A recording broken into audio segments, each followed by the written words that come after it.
한 주간 잘 지내셨어요? 오늘은 지난주에 말씀드린 대로 여러분이 속한 순모임은 건강한지, 그리고 성도로서 여러분은 건강한 신앙생활을 하고 있다고 생각할 수 있는지 함께 점검해 보는 시간을 갖겠습니다. 먼저 순모임이 건강한지 아닌지는 어떻게 점검할 수 있을까요? 이 질문에 답을 하려면 네 가지 방향을 생각해야 합니다. upward, 하나님을 향하여; inward, 순원들 서로를 향하여; outward, 세상 사람들을 향하여; forward, 리더를 향하여. 이 네 가지 방향으로 다 건강해야 순모임이 건강하다고 할 수 있겠습니다. 이 방법은 짐 에글리 목사님을 통해서 소개되었습니다. 첫 번째, 하나님을 향하여는 하나님과 순원들의 관계가 얼마나 건강한가를 살펴보는 겁니다. 그리고 순원들이 함께 모였을 때 얼마나 하나님 중심으로 모이고 있는가를 점검해 보면 되겠습니다. 다음 질문으로 하나님과의 관계가 건강한지를 체크해 볼 수 있겠습니다. 나는 순원들 서로를 위하여 일주일에 몇 번 기도하고 있는가? 나는 하루에 몇 분 경건의 시간을 갖고 있는가? 순모임에서 하나님을 찬양하는 시간은 얼마나 되는가? 순모임에서 함께 기도하는 시간은 얼마나 되는가? 적어도 일주일에 3번은 순원들 서로를 위해 기도해야겠죠. 개인적인 경건의 시간은 적어도 하루에 30분씩은 해야겠습니다. 순모임으로 모였을 때 찬양하고 기도하는 시간은 각각 15분 이상은 되어야 할 것입니다.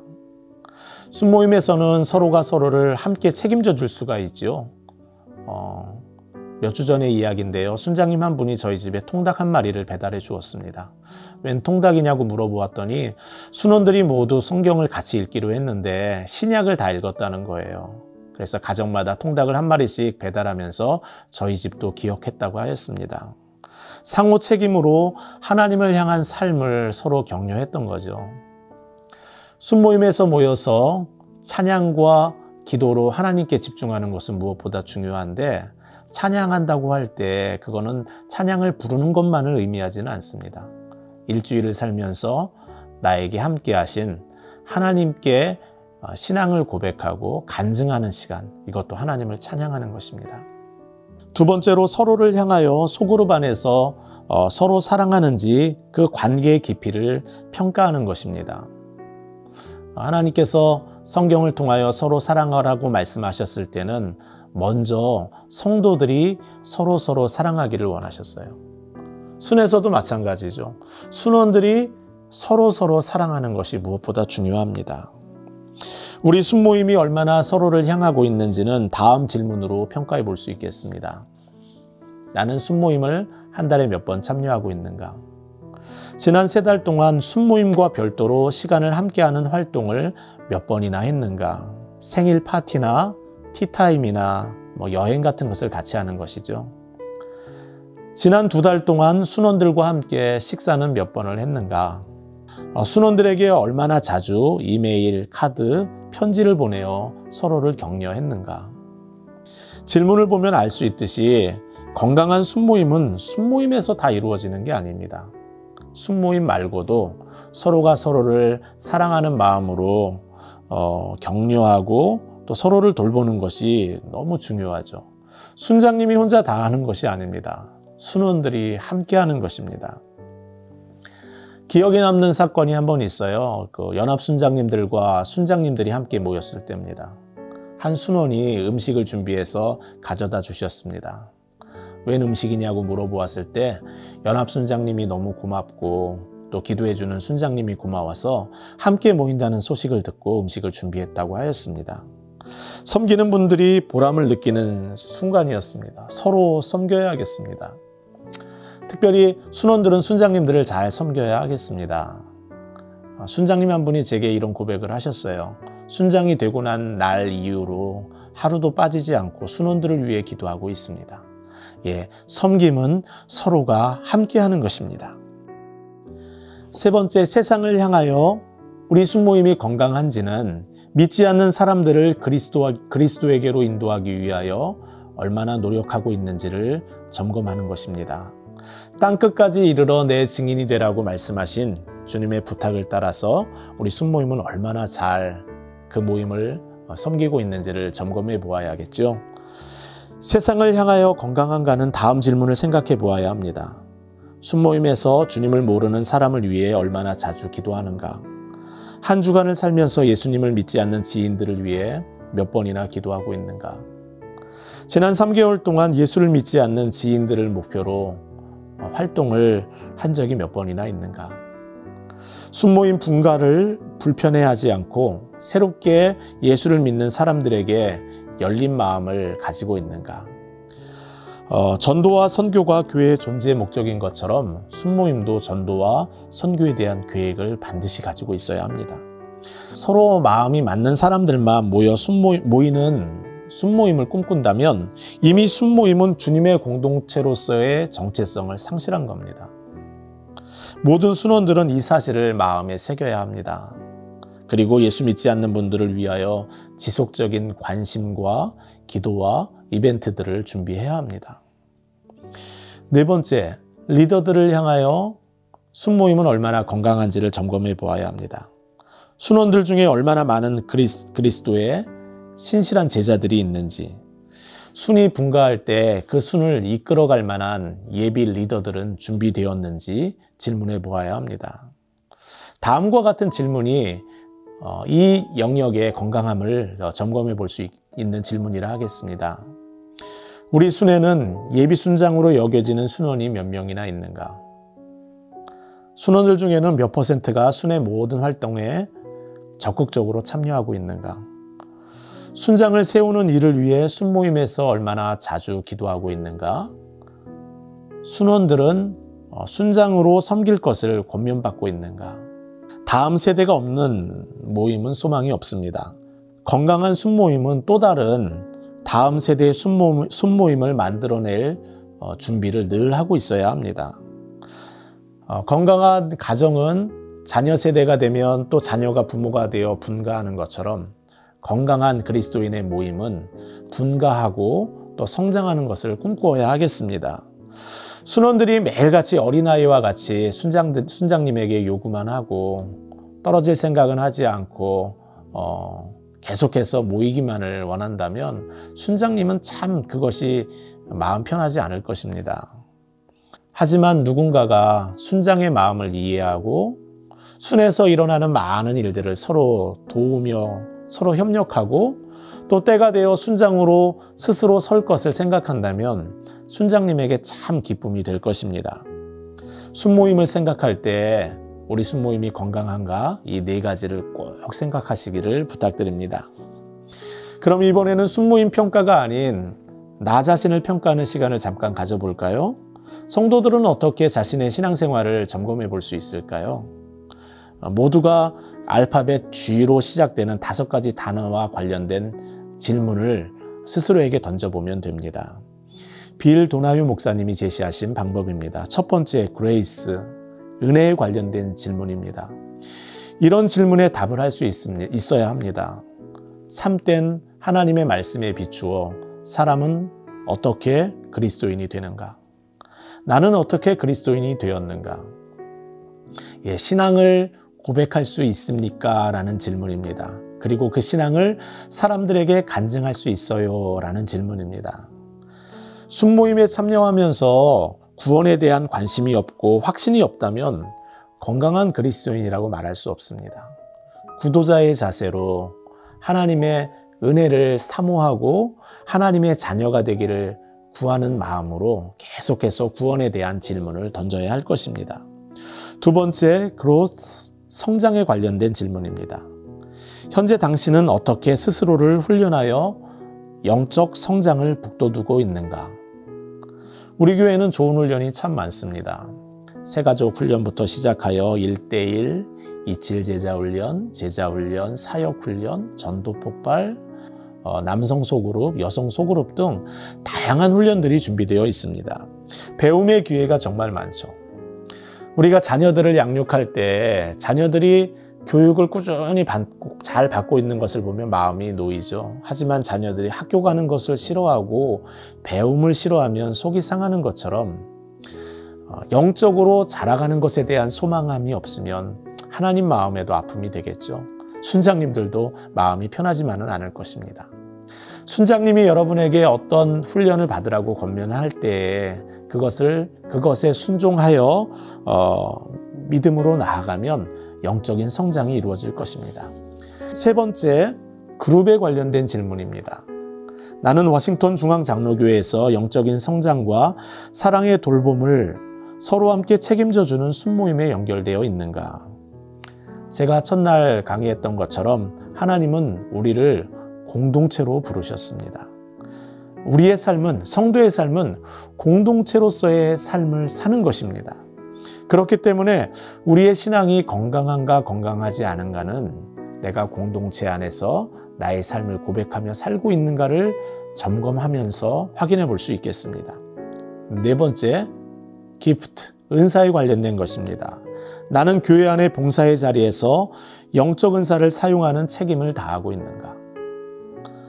건강한 그리스도인은 교회에서 다양한 자리에서 봉사를 합니다. 주일학교 교사로, 순장으로, 선교사역으로, 그리고 다양한 주방에서 또 다양한 모습으로 봉사의 삶을 살아갑니다. 마찬가지로 순모임에서도 봉사가 필요합니다. 안내를 담당하는 분이 있어야겠죠. 지난주에 주보에 나온 내용 중에 순원들이 알아야 하는 것이 있다면 그것을 전달하는 분이 있어야 하겠습니다. 또 바나바 사역도 필요합니다. 순에 새로운 분이 오셨다면 그분이 순에 잘 정착할 수 있도록 돕는 분이 필요하겠습니다. 선교 사역도 누군가는 담당해야 합니다. 매달 선교 헌금을 보내는 그 일을 책임져야 하고 또 그 선교사님의 기도 제목을 잘 점검해서 순원들에게 알려야겠습니다.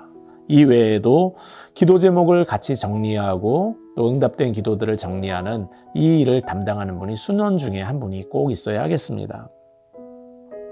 다섯 번째, good stewardship, 선한 청지기의 자세에 관련된 질문입니다. 당신은 11조가 헌금에 관한 성경적 선례라는 측면에서 주님의 몸된 교회를 세우는 일에 정기적으로 헌금하고 있는가? 건강한 그리스도인은 모든 재물이 하나님께로부터 왔고 하나님께로 돌아갈 것을 알고 있죠. 그렇기 때문에 교회를 통해 하나님의 나라를 세우는 일에 헌금함으로 봉사합니다. 11조는 성도가 드려야 하는 가장 높은 수준의 헌금이 아닙니다. 신약 성경을 제대로 연구해 본 사람이라면 하나님께서 우리에게 원하시는 것은 우리의 온 마음이고 우리의 전부인 것을 우리가 알 수 있어요. 십자가에서 생명을 주시고 우리에게 영원한 생명을 약속하신 주님께 재물에 대한 청지기 의식을 갖는 것은 무엇보다 중요하다고 할 수 있겠습니다. 순모임과 여러분의 영적 건강을 잘 점검해 보셨나요? 여러분이 속한 순모임에 부족한 부분들이 보인다면 그 부족한 부분을 여러분이 채워주시기를 부탁드립니다. 그리고 또 개인적으로 본인의 영적 생활의 건강함에 부족함이 느껴지는 것이 있다면 그냥 지나치지 마시고 이번 기회에 꼭 결단하셔서 순종하는 시간을 만드시면 참 좋겠습니다. 다음 시간에는 실제 우리 교회 순모임을 섬기는 순장님들의 설문조사를 중심으로 여러분들과 의미 있는 시간을 가져보려고 합니다. 다음 주에 뵙겠습니다.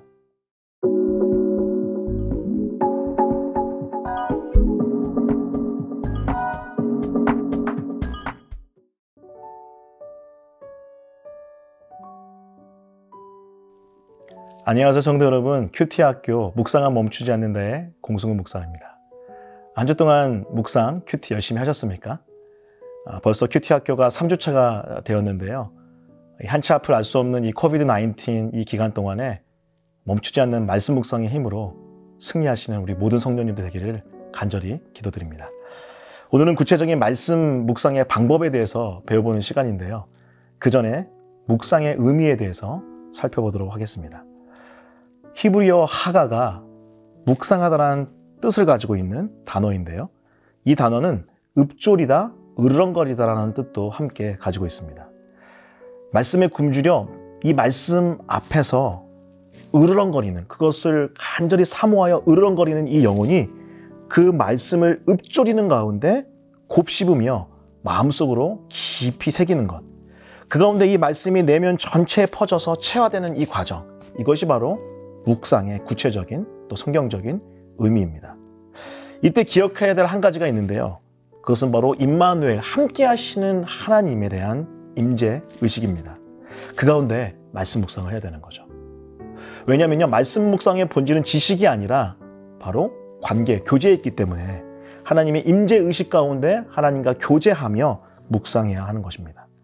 함께 하신 하나님께 기도하고 또 하나님께 소통하고 하나님과 대화하면서 묵상할 때 하나님의 말씀이 우리 영혼을 깊이 파고들어 우리를 변화시키게 될 것입니다. 자, 이제는 구체적인 말씀 묵상 방법에 대해서 한번 살펴보도록 하겠습니다. 참고로 말씀 묵상 방법론에 대한 내용은요, 넥서스 출판사에서 나온 삶의 변화를 돕는 귀납적 큐티란 책을 참고했습니다. 고 옥하는 목사님이 이 말씀 묵상의 단계를 4가지 단계로 나눠 설명하시고 무엇을 강조하느냐에 따라서 A형, B형, C형, D형 묵상으로 정의하셨는데 그 구성은 다음 표와 같습니다. 말씀 묵상의 단계는 내용 관찰, 연구와 묵상, 느낀 점, 결단과 적용이고요. 이 중에 느낌을 강조하는 큐티를 A형 묵상, 내용 관찰과 느낌을 동시에 강조하면 B형 묵상, 내용 관찰과 느낌을 넘어 결단과 적용까지 가게 되면 C형 묵상, 내용 관찰과 연구와 묵상, 느낌, 결단과 적용 이 4가지 모두를 강조하면 D형 묵상으로 분류가 됩니다. 오늘은 이 중에서 A형 묵상과 B형 묵상에 대해서 집중적으로 살펴보도록 하겠습니다. A형 묵상은요, 묵상의 기초 단계입니다. 그 방법은요, 성경 말씀을 읽는 가운데 느껴지는 것들을 기록하면 됩니다. 좀 더 구체적으로 말씀드리면 성경 말씀을 읽을 때 와닿는 이 말씀의 씨앗을 붙드는 것, 캐치하는 것, 그것이 바로 A형 묵상의 방법입니다. 초보자들에게 유용한 이 방법은요, 좀 더 구체적으로 설명하면 다음과 같습니다. 먼저 기도로 시작합니다. 여기서 기도는 단순히 숙제 같은 정도 수준의 기도가 아니고요, 제가 지난주에 말씀드렸던 것처럼 깊은 준비 기도를 말합니다. 그리고 다음으로는 성경 읽기인데요, 여유를 가지고 천천히 이 성경을 읽습니다. 그리고 세 번째, 그 성경을 읽는 가운데 마음에 와 닿는 말씀의 씨앗을 붙들고 그 말씀을 느껴보는 거죠. 특별히 이때는요, 나의 감정의 변화에 주목합니다. 네 번째는 그 느꼈던 말씀, 터치했던 말씀, 내 감정의 변화를 기록하는 단계입니다. 생각만 하는 것보다 기록하는 것이 훨씬 파워풀합니다. 이런 말이 있죠. 선명한 기억보다 흐릿한 잉크가 더 또렷하다. 바로 기록의 중요성을 이야기하는 명언이죠. 마지막으로는요, 기도로 마치는 것입니다. 기도로 시작하였다면 기도로 마쳐야겠죠. 왜냐하면 말씀 묵상은 하나님과의 교제이기 때문입니다. 이 말씀 묵상, A형 말씀 묵상의 실제에 대해서 한번 살펴보고 싶은데요. 창세기 12장 1절부터 4절 말씀을 가지고 한번 살펴봤으면 좋겠습니다. 제가 1절부터 4절 말씀을 쭉 묵상하다가 이 와닿았던 말씀들이 뭐였냐면요. 1절에 너는 너의 고향과 친척과 아버지의 집을 떠나. 그리고 마지막 가라. 그리고 2절의 마지막 부분이 너는 복이 될지라. 그리고 3절의 마지막 부분인 너로 말미암아 복을 얻을 것이라. 이 말씀들이 제 마음에 와서 닿았습니다. 그래서 이 말씀을 가지고 제가 곰곰이 곱씹으며 느끼며 제 감정의 변화를 살펴보며 기록해 봤는데요. 그 내용은 다음과 같습니다.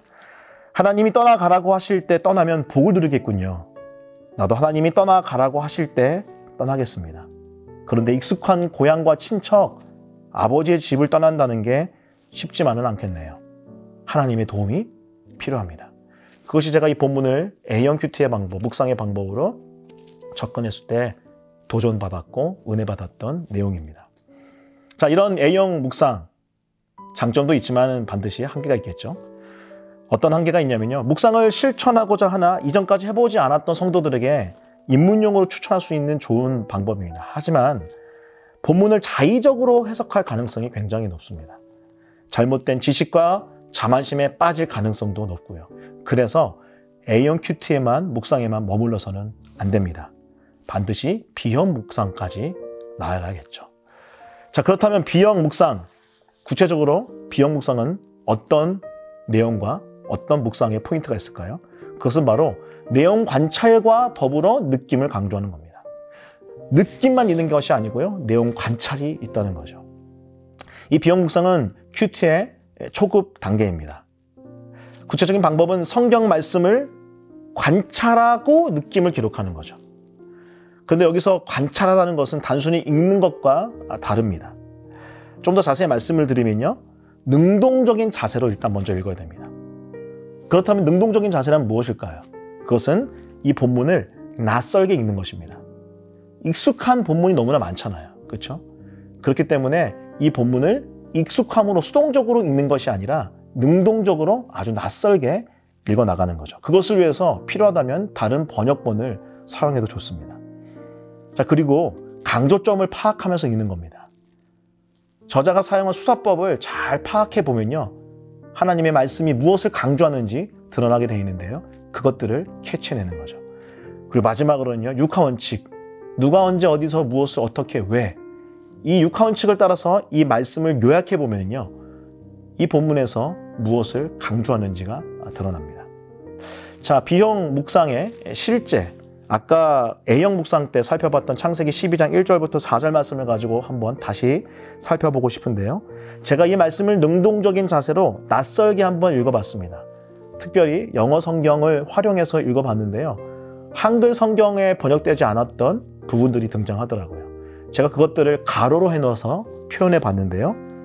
너희, 너희, 너희. 1절에 한글 성경에는 너희라는 단어가 한 번만 등장하지만 영어 성경 또 원문까지 확인해 보니까요. 이 너희라는 단어가 3번이나 등장합니다.